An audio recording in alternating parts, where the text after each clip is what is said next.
Hello learners, welcome to channel. तो Central Board of Secondary Education ने सभी school के प्रिंसिपल और हेड ऑफ स्कूल को जो है ये नोटिस जारी किया है, जिसमें उन्होंने बताया है कि अगर कोई भी स्टूडेंट 75% से कम अटेंडेंस होती है किसी भी स्टूडेंट की, तो उसको फिर एग्जामिनेशन में, बोर्ड एग्जामिनेशन में अपेयर होने से रोक दिया जाएगा। तो ये नोटिस जो है 4 अगस्त 2025 को देखिए जारी किया गया है, तो जो कि सीबीएसई की ऑफिशियल वेबसाइट से डाउनलोड किया जा सकता है। तो यहाँ पे देखिए क्लियरली मेंशन है कि as per the CBSE examination bylaws, as per the CBSE examination bylaws rule number 13 and 14, a minimum of 75% attendance is mandatory for student to be eligible to appear for the board examination. और ये जो है strictly इसको जो है follow करने के लिए बोर्ड ने जो है ये कह दिया है सभी स्कूल को कि वो जो है अपने यहाँ पर सभी स्टूडेंट्स की मिनिमम अटेंडेंस 75% वो रखें।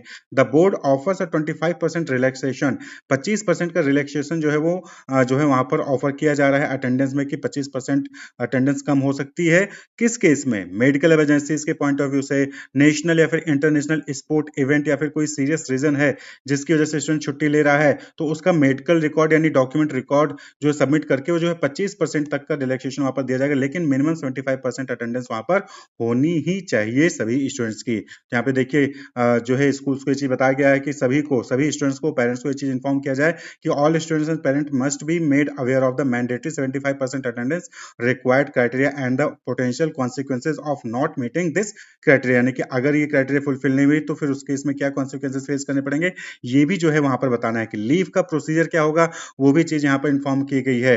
क्लियर? अगर मेडिकल की वजह से जो है वहां पर छुट्टी ली जा रही है, तो उस केस में जैसे ही स्टूडेंट वापस आता है तुरंत वहां जो है उसको मेडिकल सर्टिफिकेट, ये सारी चीजें जो वहां पर देनी पड़ेंगी। अटेंडेंस की मॉनिटरिंग जो है स्कूल द्वारा की जाएगी।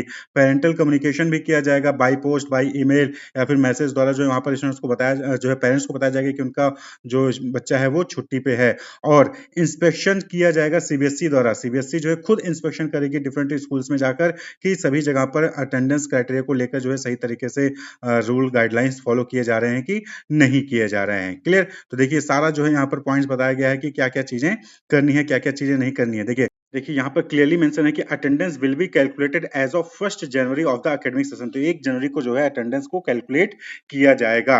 और कोई भी ऐसा केस जहां पर डॉक्यूमेंट, जो मैंडेटरी डॉक्यूमेंट्स वो नहीं होंगे, तो उस केस में वो लीव जो है वो कैंसिल मानी जाएगी, वो अप्रूव्ड लीव नहीं मानी जाएगी। तो यहाँ पर देखिए यहाँ पर बताया गया है कि कौन कौन सी चीजें हैं जिसके लिए लीव आप ले सकते हैं। Valid reason for condonation of shortage of attendance. तो यहाँ पे देखिए प्रोलॉन्ग्ड इलनेस, कोई लंबी बीमारी आपकी लगातार चली आ रही है, या फिर मम्मी पापा की में किसी की डेथ हो जाती है, तो उस केस में जो है यहाँ पर लीव लिया जा सकता है। या फिर कोई सिमिलर नेचर का, सीरियस नेचर का कोई जो है वहां पर प्रॉब्लम आ गई है, तो उस केस में जो यहाँ पर लीव लिया जा सकता है। लेकिन उस केस में आपको अप्रोप्रिएट जो है वहां पर डॉक्यूमेंट्स जो है, सर्टिफिकेट, डेथ सर्टिफिकेट या फिर मेडिकल सर्टिफिकेट, ये जो है वहां पर सबमिट करना पड़ेगा। इसी तरीके से अगर आप नेशनल या फिर नेशनल स्पोर्ट्स या इंटरनेशनल लेवल पे कोई स्पोर्ट्स में पार्टिसिपेट करने जा रहे हो, तो वहां पर जो है आप कुछ लीव ले सकते हैं, लेकिन वहां पर भी जो है आपको अप्रोप्रिएट सर्टिफिकेट जो है वहां पर सबमिट करना पड़ता है। क्लियर? तो ये सारी चीजें हैं। तो ये चीज आपको ध्यान में रखना है कि अगर आप क्लास 10th या फिर क्लास 12th के स्टूडेंट हैं, तो आपको जो है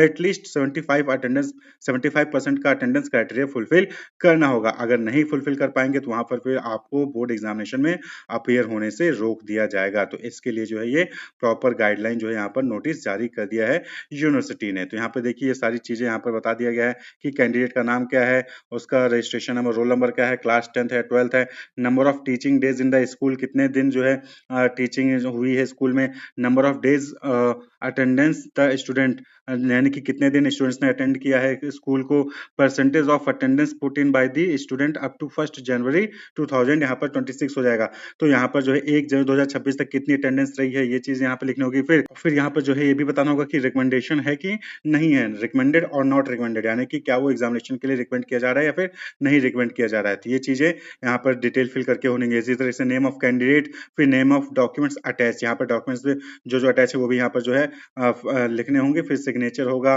प्रिंसिपल का नाम होगा, स्कूल का name, school number, affiliation number, seal of the school, ये पूरी डिटेल इस तरीके से अटेंडेंस की डिटेल जो है वो स्कूल में बोर्ड द्वारा, स्कूल द्वारा बोर्ड को भेजी जानी है। तो आपको ध्यान रखना है कि आप भी अपने स्कूल में रेगुलरली क्लास को अटेंड करिए और एटलीस्ट मिनिमम 75% अटेंडेंस जो है आपकी होनी चाहिए। जितने भी दिन टोटल क्लास चला हो, 1 जनवरी तक, उस एकेडमिक सेशन के 1 जनवरी तक जितने भी क्लासेस चली हों, उतने क्लासेस आपने अटेंड किए हों, या फिर एटलीस्ट 25% उन क्लासेस का आपने अटेंड किया हो, ये चीज़ आपको जो है एश्योर कर लेना है। Wish you all the best, keep watching.